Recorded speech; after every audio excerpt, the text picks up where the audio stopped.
So let's talk about it. I'm changing my name to SCOTUS Mask or something. Hold on. Talk about yourselves. Okay. So there's been a lot of discussion about masks in the courtroom for the Supreme Court for oral arguments and whatnot, right? So obviously, most of these justices have been historically speaking, they've been older, right? And so they're kind of in this prime group of people that are most at risk for COVID symptoms. And apparently Justice Sotomayor is diabetic reportedly. And so she is particularly concerned about not getting COVID more so than other justices, possibly, at least that's reportedly, what people are saying. And there was an article out of NPR by, I think, Nina Totenberg that talked about how there was like drama among the justices because apparently Justice Sotomayor was wanting everyone to mask up. Justice Roberts asked everyone else to mask up to make her feel more comfortable. Justice Gorsuch said, no, I'm not going to wear a mask. And so as a result, Justice Sotomayor decided to stay home and attend the oral arguments remotely. That's what was reported.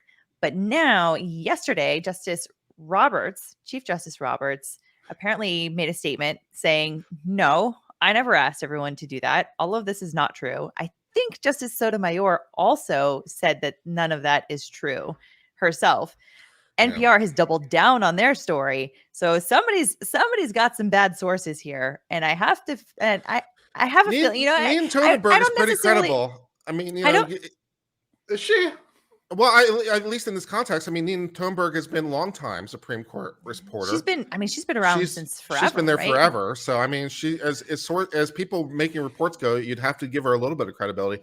She's been there attending oral arguments in person forever and a day. So there's a little bit of credibility coming from Nina Totenberg. But she should know then, because I remember when I met with Justice Thomas came down to UF and we talked to all of us, at least their external position, the way they present themselves to other people is that we are all, you can argue that it's not this way behind the curtain. And maybe Nina knows better because she's there behind the curtain, or under the gavel, if you will.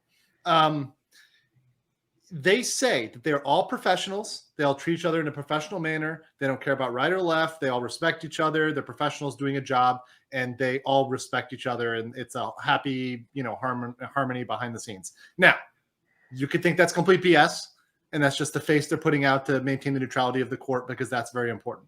However, that's their position. So Nina should know that when you put Roberts in a position of saying, hey, Roberts, can you please confirm there's this giant partisanship on the court or not? He's going to say, no, of course not. I would never put people in a position where they have to choose which side of this debate to be on. And she should know better. Yeah, maybe.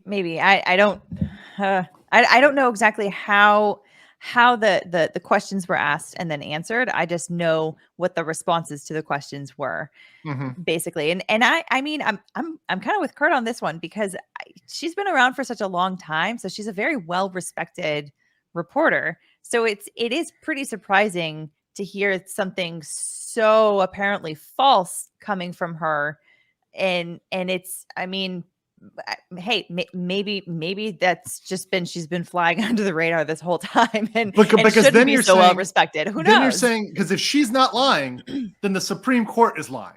Yeah, so I know. Which one is more believable? I mean, yeah. Are you asking me to choose between Roberts? Yep. And Nina Totenberg? Yes, I am. Roberts? Right Roberts? Yep. Nina Totenberg. Which one do you trust more? Can I have a third option? No. There's no. Choose Thomas. Dissent. No. Yeah. So it's a very interesting kind of situation. But it does, I mean, if Justice Sotomayor does have that particular squeamishness about, or unease about getting COVID, honestly, at her age, I understand that, particularly with her having diabetes. People that have had more complications from COVID tend to be people that have other comorbidities.